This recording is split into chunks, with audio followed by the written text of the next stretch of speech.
Nah, di dalam bagian ini saudara, kita belajar bagaimana masa daripada Hizkia ke Yosia. Itu adalah masa yang sulit untuk Yosia bisa bertumbuh sebetulnya secara iman. Kenapa? Karena 57 tahun dia tidak punya role model dari seorang yang sungguh-sungguh beriman.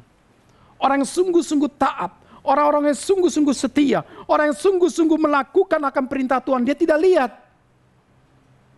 Kakeknya dia tidak lihat. Manase, Amon dia tidak lihat. Dan di sini kita melihat Yosia itu lahir ketika kakeknya itu hidup. Karena papanya hanya bertata 2 tahun. Berarti 6 tahun dia masih bisa menikmati masa-masa kecil melihat daripada kakeknya. Apakah dia pernah digendong oleh kakeknya? Pasti pernah sebagai seorang kakek. Apakah dia juga mungkin pernah diajak main oleh kakeknya Manase dan dia menikmati juga masa kecil bersama dengan Amon? Pasti. Sehingga dalam bagian ini kita melihat saudara, tidak ada sebetulnya satu hal yang bisa kita lihat akan terjadi sesuatu terusan iman yang terjadi antara daripada Manase, Amon ke Yosia. Kenapa? Karena 57 tahun. Jadi jikalau kita melihat gambar ini, pasti setiap orang sudah hilang pengharapan. Tidak mungkin Yehuda akan melahirkan seorang raja yang takut akan Tuhan. Karena 2 periode raja. Kerajaan Yehuda menjadi kerajaan yang menyakiti hati Tuhan.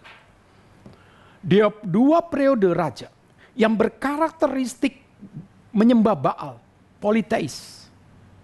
Tidak mungkin akan ada pengharapan yang baru untuk Yehuda. Dan saat itu pasti kelompok-kelompok penyembah Baal dengan segala kepentingan, dengan segala pengaruhnya, mereka sudah berpikir Yosia akan seperti kita. Karena Manase, Amon menyembah Baal.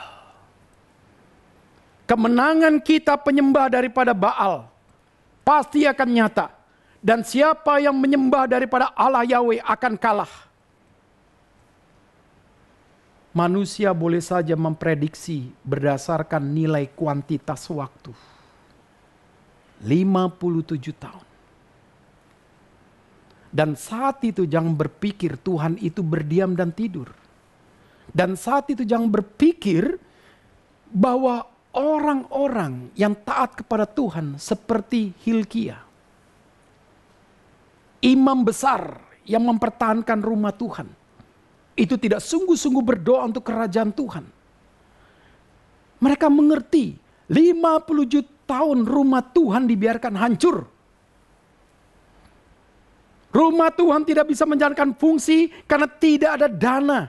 Dibiarkan oleh Manase, dibiarkan oleh Amon. Bagaimana rumah Tuhan itu benar-benar tidak diperhatikan untuk hancur. Sementara tempat-tempat penyembahan berhala, tiang-tiang penyembahan daripada Baal, semua bisa dibangun. Bagaimana pemakaman imam-imam daripada orang Baal diberikan kuburan yang begitu baik. Sementara orang-orang yang melayani Tuhan, imam-imam, tidak diperhatikan.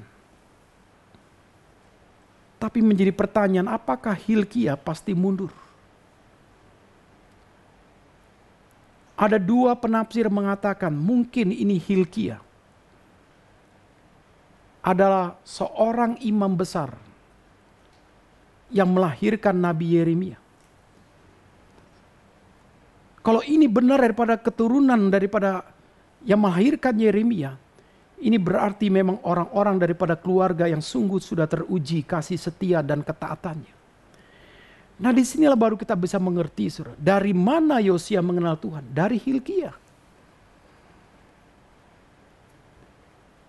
Pertanyaan saya, 8 tahun menjadi raja. Mungkinkah kegagalannya 80%, keberhasilannya 20%? Engkau pilih yang mana kira-kira?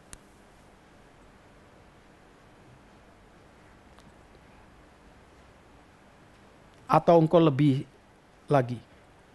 92% Pak Tumpal kegagalan, 8% keberhasilan. Mungkinkah kita berpikir gitu? Setuju gak kalau Presiden Indonesia umur 8 tahun? Pasti kita tidak setuju. Kita akan tuntut orang yang matang secara karakter. Matang dalam nilai knowledge, nalar, rasio.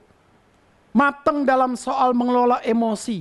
Dan matang dalam soal kenegaraan dan berpikir secara geopolitik. Dan yang lain-lain. Tetapi ketika Tuhan mengizinkan Yosia berumur 8 tahun menjadi raja orang Yehuda. Ternyata itu titik awal pembaruan daripada Tuhan. Ternyata itu adalah langkah Tuhan untuk mereformasi Yehuda dengan generasi yang baru. Maka dalam bagian inilah saudara, pasti ketika Hilkia itu akhirnya terus menjalankan fungsinya dengan baik. Dan dia pasti punya pendekatan yang tepat untuk Yosia. Tetapi dukun-dukun Baal, orang-orang penyembah berhala juga pasti mempengaruhi Yosia. Dan mempengaruhi ring satu daripada Yosia. Safan, Maaseiah, Yoah. Pasti juga dipengaruhi. Tapi dalam bagian inilah saudara, cara Tuhan kadang-kadang memperbarui satu generasi. Itu melampaui akal dan pikiran kita. Nah di dalam bagian inilah kita melihat imam besar Hilkia memanfaatkan momentum kebaruan kerajaan Yehuda. Dia punya pengharapan.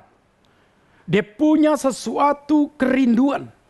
Supaya ada pembaruan Yehuda kembali menjadi kerajaan yang mentuhankan Tuhan. Nah disinilah kita melihat saudara. Bagaimana Yosia bisa dipengaruhi Hilkia. Hal yang sama Yesaya mempengaruhi Hizkia. Kalau kita melihat peta ini mungkin kita bertanya. Kalau begitu, sangat pentingkah seorang rohaniawan berperan dalam kehidupan seseorang yang sedang memimpin? Dan sampai sejauh mana peran seorang raja berani terbuka dan menghormati Tuhan, mendengarkan pengajaran daripada hamba-hambanya. Nah di sini kita melihat Yesaya mempengaruhi Hizkia. Hilkia mempengaruhi Yosia. Pertanyaan kita, siapa yang mempengaruhi iman kita?